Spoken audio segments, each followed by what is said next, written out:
we head into week number 6 already of the high school football season. And Jason, Bears come back home, but coming off their first loss of the season. It was a knockdown, drag out like we thought it would be up, and Bellevue took advantage of some opportunities, and Bears get their first loss of the season last week. It's going to sound cliche, but unfortunately in a game like that, when you got two really good teams, somebody unfortunately wins.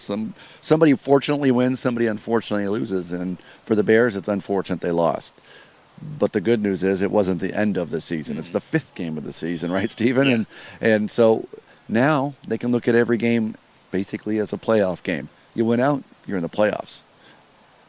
I know a team, Coach Hirschman made mention to the kids after the game that, he remembers a team a long time ago that lost a game, the 5th game of the season, by 2 points at Solon. Guess which team went on to win the state championship?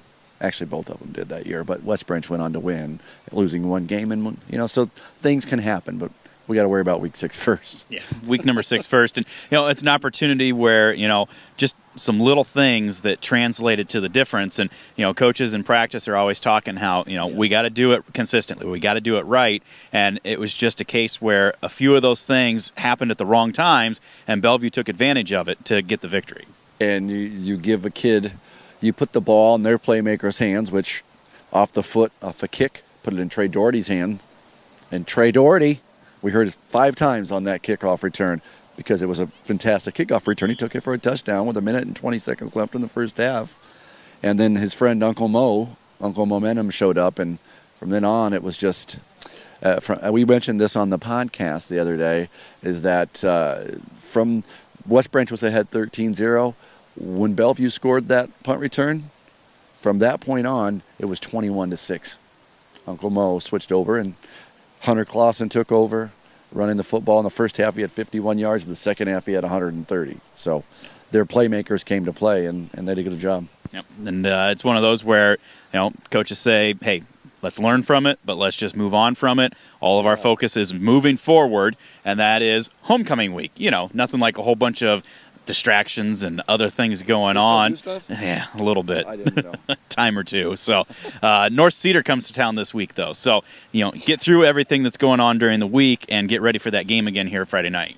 Right. North Cedar, the Knights, the Cedar County Trophy. Matt, you heard him in the background. We're in sync here. This is it. This is for all the marbles, Stephen. The Bears win it. They're the outright Cedar Cup champions, Cedar County Trophy champs, and the winner gets a brand new, freshly painted 1994 car hood. And and the Bears want to win that, but more importantly, they want to win the homecoming game and get back on the winning train. After you lose a game, the best way to get rid of the pain of losing is to win the next one. And hopefully they can do that Friday night at the Little Rose Bowl, where they've been undefeated so far this year. And that's just kind of where I'm going to leave it, right there. Yeah. Leave it back to you. Well, it's a North Cedar team that's coming in that, kind of like we've seen from a few other teams over the course of the past couple of years. Yeah. A lot of youth. They've got some juniors that were playing last year as sophomores. They've got these underclassmen that are trying to develop. And so they're still trying to find their way, still trying to find everything.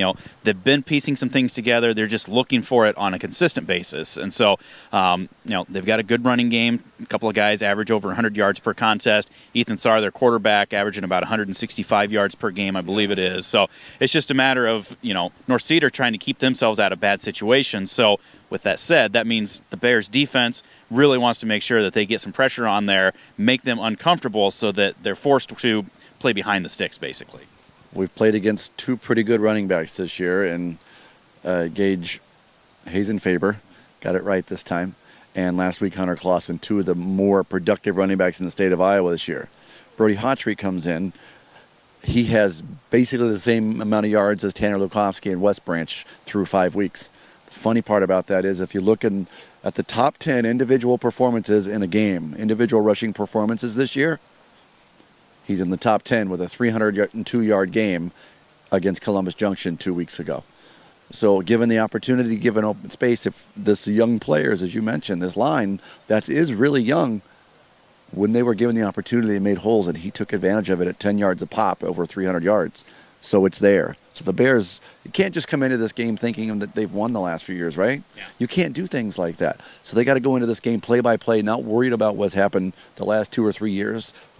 not worried about the fact that they're undefeated against North Cedar and the history of the battle, because that stuff doesn't mean anything. This week does. And they need to get a win. They need it for just to get that feeling again. And then they start working into a little bit more of the heart of their schedule towards the end of the year. And it's 1 week at a time right now, period. All starts varsity-only game on Friday night at Butch Peterson Field at the Little Rose Bowl. It's going to be a 7 o'clock kick. We'll have all the coverage for you if you can't make it there with the Bearcast. Our pregame starts at about 6:30, and the kickoff, like we said, just after 7 o'clock. We've got all the action for you right here at westbranchfootball.com.